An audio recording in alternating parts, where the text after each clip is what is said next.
നിനക്ക് തലയിൽ തട്ടിട്ടൂടെ പെണ്ണെ? എന്താ ഷോളിടാത്തെ? ഞാനൊരു കാര്യം പറയട്ടെ, നമ്മൾ എന്തിനാണ് ചുമ്മാ ഇങ്ങനെ കഴുത്തി കൂടെ ഒരു ഷോള് ഇടേണ്ട കാര്യമില്ല. അത് ഷോൾ ഇടുന്നതിന്റെ ഉദ്ദേശം എന്താ ബേസിക്കായി? എനിക്കറിയില്ല. ഷോൾ ഇടാന്ന് പറഞ്ഞാൽ ഒന്നെങ്കിലും മുടി മൊത്തം മറച്ച് കംപ്ലീറ്റ്ലി ഹിഡൻ ആക്കാൻ. ഷോളിന്റെ ഒരു പ്രാധാന്യം എന്താന്ന് വെച്ചാല് മുടി മറക്കണം ഫുൾ.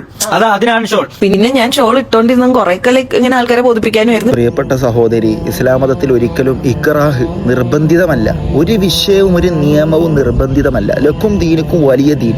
നിങ്ങൾക്ക് ഇഷ്ടമുള്ളത് പോലെ നടക്കാം. പക്ഷെ ഒരു മുസ്ലിം ആണെങ്കിൽ, ഒരു മുസ്ലിം ഇസ്ലാം മത വിശ്വാസിയാണെങ്കിൽ അവന്റെ വിശ്വാസ പ്രകാരം ഈ ലോകം കഴിഞ്ഞ് മറ്റൊരു ലോകത്തേക്ക് മടങ്ങേണ്ടവരാണെന്ന് വിശ്വസിക്കുന്നവരാണ് നാം ഓരോരുത്തരും. നിങ്ങൾക്കിപ്പോ തലയിൽ തട്ടടാണെന്ന് തോന്നില്ലെങ്കിൽ നിങ്ങൾ ഇടണ്ട. പക്ഷെ ഇത് കഴിഞ്ഞിട്ട് നമുക്കൊരു ലോകത്തേക്ക് പോകണ്ടേ? ആ ഒരു ചിന്ത വേണ്ടേ?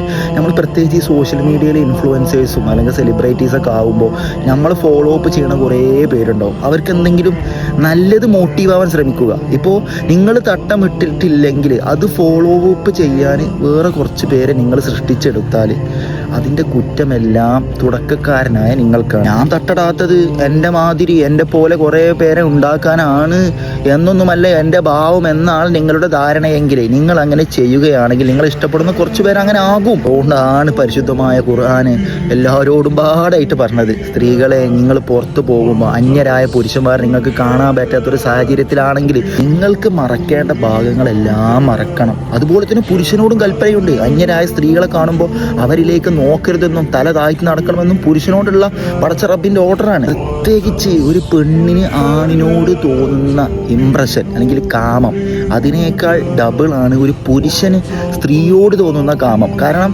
സ്ത്രീയുടെ സ്ട്രക്ചർ പടച്ച റബ്ബ് അങ്ങനെയാണ് സൃഷ്ടിച്ചിട്ടുള്ളത്.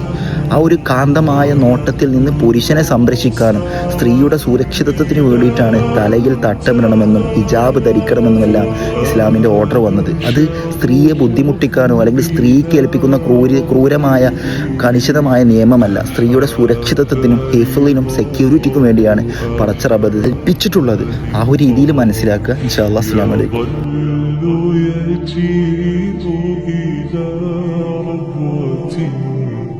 قرار ويسوى